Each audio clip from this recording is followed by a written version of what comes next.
தாயே வந்து பெண் பிள்ளையை முட்டை பொரியலில் விஷம் வச்சு கொண்டு இருக்காங்க. இந்த ஒரு வழக்குடைய பின்னணி என்ன அப்படின்றது குறித்து சொல்லுங்கள் மேம். மல்லிகா அப்படிங்கிறவங்க தான் வந்து அம்மா, குறிஞ்சிங்கிறவங்க வந்து பொண்ணு. இவங்க வந்து சங்கராபுரத்தில் இருக்க ஒரு ப்ரைவேட் காலேஜில் வந்து படிச்சுட்டு இருக்காங்க. இவங்க என்ன பண்ணுறாங்க, ஆஸ் யூஷுவல் காலேஜ் விட்டு வரும்போது அவங்க அம்மா வந்து அவங்களுக்கு பிடிக்குமே அப்படிங்கிறதுக்காக முட்டை பொரியல் செஞ்சு கொடுத்துருக்காங்க. இவங்க முட்டை பொரியல் எல்லாம் சாப்பிட்டு முடிச்சதுக்கப்புறம் என்ன ஆயிருக்குன்னா, நல்லா இருக்குமா முட்டை பொரியல் அப்படின்னு சொல்லும் போது, இதான் நீ சாப்பிட்ற கடைசி முட்டை பொரியல், நீ சாமி கிட்ட போகிற அப்படின்னு சொல்லியிருப்பாங்க. இதை பார்த்து அந்த பெண்ணினுடைய தந்தை, அதாவது மல்லிகாவுடைய கணவராகிய முனுசாமியும் அவங்க அண்ணனும் மயக்கம் போட்டு அந்த பொண்ணை வந்துட்டு கள்ளக்குறிச்சி ஜிஹெச்க்கு எடுத்துகிட்டு போகிறாங்க. இவங்க குளிக்க போயிருந்தப்போ இவங்க அண்ணனை விட்டு இவங்க ஃபோன் எடுத்து பார்க்குறாங்க இல்லையா, அப்போ தான் இன்ஸ்டாகிராமில் இந்த மாதிரி சாய்குமார்னு ஒருத்தரும் கூட பேசிகிட்டு இருக்காங்க. இவ்வளோ இன்சிடென்ட் அப்படிங்கிறதுலாம் தெரிய வருது. இதெல்லாம் தெரிய வந்ததுக்கு அப்புறம் தான் வந்துட்டு என் பேச்சை கேட்காதவ இனிமேல் இருக்கக்கூடாது அப்படிங்கிறதுக்காக முடிவு பண்ணி தான் இதை நான் பண்ணேன். இப்போ கொலை முயற்சி தானே அது. பெத்த அம்மா பேச்சை கேட்குறவ தேவை கிடையாது அப்படின்னோடனே அப்புறம் போலீஸ் துருவி கேட்குறாங்க, என்ன ஆச்சு, என்ன பண்ணீங்க அப்படின்னு சொல்லும் போது தான் அவங்க ஷாக்கிங்காக சொல்கிறாங்க, முட்டை பொரியலில் எலி பேஸ்ட்டு கலந்து கொடுத்துட்டேன் அப்படின்னு.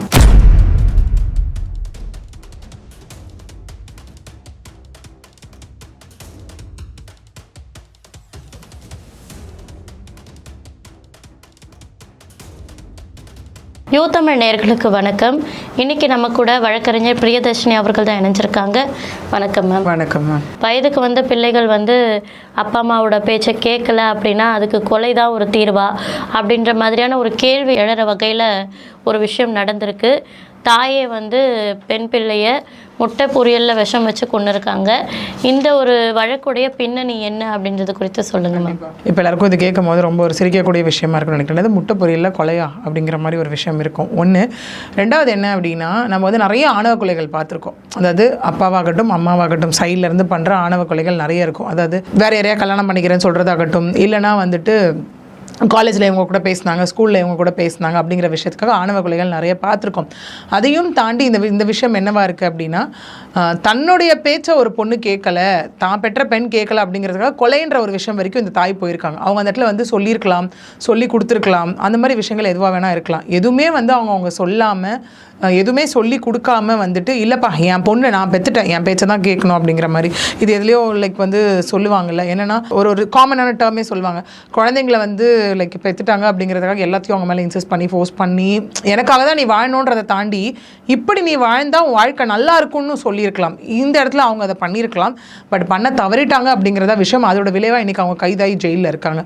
இது என்ன நடக்குது அப்படின்னா, மல்லிகா அப்படிங்கிறவங்க தான் வந்து அம்மா, குறிஞ்சிங்கிறவங்க வந்து பொண்ணு. இவங்க வந்து சங்கராபுரத்தில் இருக்க ஒரு ப்ரைவேட் காலேஜில் வந்து படிச்சுட்டு இருக்காங்க.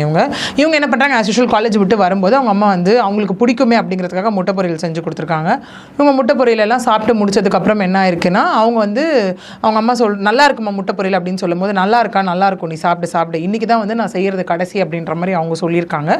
அதுக்கு பொண்ணு குறிஞ்சி என்ன கேட்குறாங்கன்னா, ஏம்மா கோயிலுக்கு எதாவது விரதம் இருக்க போகிறீங்களா, அதனால தான் நான்வெஜ் இனிமேல் செய்ய மாட்டீங்களா அப்படின்லாம் கேட்கும்போது, இல்லை இதான் நீ சாப்பிட்ற கடைசி முட்டை பொரியல், நீ கடவுள்கிட்ட நீ சாமி கிட்ட போகிற அப்படின்னு சொல்லியிருப்பாங்க. சாமி கிட்ட போகிறேன், நான் என்னம்மா என்ன ஆச்சு அப்படின்னு கேட்டுகிட்டே இருக்கும்போது அவங்க மயங்கிடுறாங்க அந்த இடத்துல. இதை பார்த்து அந்த பெண்ணினுடைய தந்தை, அதாவது மல்லிகாவுடைய கணவராகிய முனுசாமியும் அவங்க அண்ணனும் மயக்கம் போட்டு அந்த பொண்ணை வந்துட்டு கள்ளக்குறிச்சி ஜிஹெச்க்கு எடுத்துகிட்டு போகிறாங்க. கள்ளக்குறிச்சி ஜிஹெச்க்கு எடுத்துகிட்டு போகும்போது அந்த பொண்ணை வந்துட்டு இந்த மாதிரி விஷயங்கள் போயிட்டுருக்கு. அவங்க அம்மா என்ன பண்ணுறாங்கன்னா, அப்பையும் வீட்டில் இருந்து நகரவே இல்லை. வீட்டில் இருந்த மல்லிகா வீட்டிலே தான் இருக்காங்க. அப்புறம் இதை தெரிஞ்சு புதுப்பேட் போலீஸ் வந்து ஹாஸ்பிட்டலுக்கு வந்துடுறாங்க. வந்துட்டு அவங்க அம்மாவை வந்து கேள்வி கேட்கும் போது அவங்க அம்மா அப்போ தான் சொல்கிறாங்க, சாகட்டும், அவள் தேவை கிடையாது, அதாவது பெத்த அம்மா பேச்சை கேட்குறவ தேவை கிடையாது அப்படின்னோடனே அப்புறம் போலீஸ் துருவி கேட்குறாங்க, என்ன ஆச்சு, என்ன பண்ணீங்க அப்படின்னு சொல்லும் போது தான் அவங்க ஷாக்கிங்காக சொல்கிறாங்க, முட்டை பொரியலில் எலி பேஸ்ட்டு கலந்து கொடுத்துட்டேன் அப்படின்னு. என்னங்க என்ன வேலை பண்ணி வச்சுருக்கீங்க உங்கள் பொண்ணு அப்படின்னு கேட்கும்போது, அதுக்கப்புறம் அவங்க என்ன சொல்கிறாங்க அப்படின்னா, இன்ஸ்டாகிராமில் வந்துட்டு இவன் லவ் பண்ணிட்டு இருந்தான் ஒரு பையன். அந்த பையன் வந்து திருவள்ளூர் திருத்தணியில் வந்து ஒரு ப்ரைவேட் காலேஜில் படிக்கிற சாய்குமார் அப்படிங்கிற பையன். இவங்களுக்குள்ளே இன்ஸ்டாகிராமில் பழக்கம் ஏற்பட்டு அந்த பையன் கூட வந்து அவள் பேசிகிட்டு இருந்திருக்கா, அவள் லவ் பண்ணுறது, அப்புறம் அவள் பிஹேவியரில் நிறைய சேஞ்சஸ் இருந்துச்சு. அதை தாண்டி நான் வந்துட்டு இல்லை அந்த பையன் கூட பேசக்கூடாது வைக்கக்கூடாது நான் எவ்வளவோ சொன்னேன். ஏன்னா அவளுக்கு வந்து படிப்பில் வந்து கவனம் குறைய ஆரம்பிச்சது. எப்போ பார்த்தாலும் ஃபோனு, தூங்கும் போது கூட பக்கத்தில் ஃபோன் வச்சுப்பா. இதெல்லாம் எனக்கு பிடிக்காம இருந்தது இந்த விஷயம்லாம்.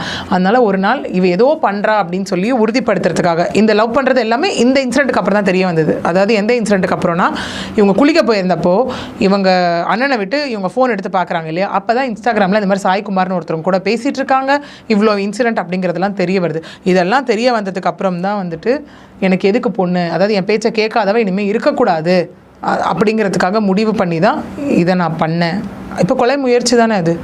அது அது கண்டிப்பாக இதில் வந்து சாத்தியப்பட்டிருக்கு, கொலை சாத்தியப்பட்டிருக்கு. 1000 தான் மர்டர் தான். இப்போ அட்டெம்ப்ட் டு மர்டர் இந்த விஷயம் இல்லையா? என்னதான் பெண்ணாக இருந்தாலும் அதிகாரங்கள் அப்படிங்கிறது கொலை வரைக்கும் இந்த இடத்துல போகக்கூடாது இல்லையா? ஏன்னா எத்தனையோ பெற்றோர்கள் வந்து பெற்ற பிள்ளைகள் சிசு கொலை எத்தனையோ பார்த்துருக்கோம் நம்ம. அதுக்கெல்லாம் அவங்களுக்கு பனிஷ்மெண்ட் தான் கிடச்சிருக்கு. ஒருவேளை அவங்க அம்மா இந்த இடத்துல எல்லாருமே சொல்லக்கூடிய விஷயம் தான், சின்ன வயசில் வந்து லவ் பண்ணுறாங்க, அவங்க தடம் மாறிடக்கூடாது அப்படிங்கிறதுக்காக கண்டிக்கிற விஷயம் எல்லாமே இருக்குது. பட் அதுக்கெல்லாம் உச்சக்கட்டமாக போய் கொலை பண்ணிட்டா இப்போ முடிஞ்சிச்சு.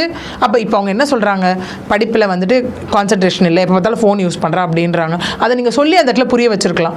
ஃபஸ்ட்டு சொல்லி அன்பாக சொல்லி கேட்கல, அடுத்தது நீங்கள் கடுமையாக அந்த இடத்துல வந்து அவங்களுக்கு சொல்லி புரிய வச்சிருக்கலாம், இல்லை ஃபோனை வாங்கி வச்சிருக்கலாம், ஏதோ ஒன்று பண்ணியிருக்கலாம். இதெல்லாம் தாண்டி கொலை தான் ஒரே தீர்வு. விச் மீன்ஸ் அவங்க இந்த ப்ராப்ளமுக்கு மட்டும் சொல்யூஷன் தேடல, இன்னொரு ப்ராப்ளத்தை கிரியேட் பண்ணுறதுக்கான வேலையாக தான் இது பார்க்கப்படுது இங்கே. இந்த விஷயத்தில் அவங்க குடும்பத்தில் அவங்க அப்பா மற்றும் சகோதரர்கள் அவங்களுடைய நிலைப்பாடு என்னவா இருக்குமா? அவங்க தான் ஹாஸ்பிட்டலில் கொண்டு போய் சேர்த்து ஈவன் அவங்களுமே இப்போ அந்த அதிர்ச்சியில் தான் இருந்துட்டு இருக்காங்க. அந்த பெண்ணுக்கு காப்பாற்றுறதுக்காக இன்னும் ஸ்டில் ட்ரீட்மெண்ட்ஸ் எல்லாம் போயிட்டுருக்கு. இதுக்கப்புறம் வந்து அந்த பெண் வாயை திறந்து சொல்லும் போது தான், ஏன்னா இதுக்கு முன்னாடி நியூஸில் இப்போ வந்த வரைக்கும் ஃபஸ்ட்டு கட்ட தகவலாக இதுதான் வந்திருக்கு. ப்ரீவியஸாக அவங்க அம்மா எப்படி பிஹேவ் பண்ணாங்க, எந்தெந்த மாதிரிலாம் கண்டிச்சாங்க அப்படிங்கிற விஷயம் இங்கே நமக்கு தெரிய வரல. ஒன்று. ரெண்டாவது, அவங்க அண்ணனுடைய உதவியால் தான் இந்த ஃபோனே பார்த்துருக்காங்க. அப்போ அந்த அவங்க அண்ணனோட ரியாக்ஷன் எந்த மாதிரி இருந்திருக்கு, இது எல்லாமே கண்டிப்பாக போலீஸ் இப்போ உள்ள புதுப்பேட் போலீஸ் உள்ளே வந்திருக்காங்கன்னும் போது அந்த பெண்ணிடம் விசாரிப்பாங்க. விசாரித்ததுக்கப்புறம் அவங்க அண்ணன், அவங்க அப்பா, அந்த அம்மா அவங்கள அரெஸ்ட் பண்ணியாச்சு விசாரணைகள். ஸோ அடுத்தடுத்த கட்டம் வந்து விசாரணைகள் மூலமாக தான் நமக்கு தெரிய வரும். பெண்களோட பாதுகாப்பு குறித்த நிறைய விஷயங்களை எங்களுக்காக பகிர்ந்துக்கிட்டீங்க. ரொம்ப நன்றி. நன்றி.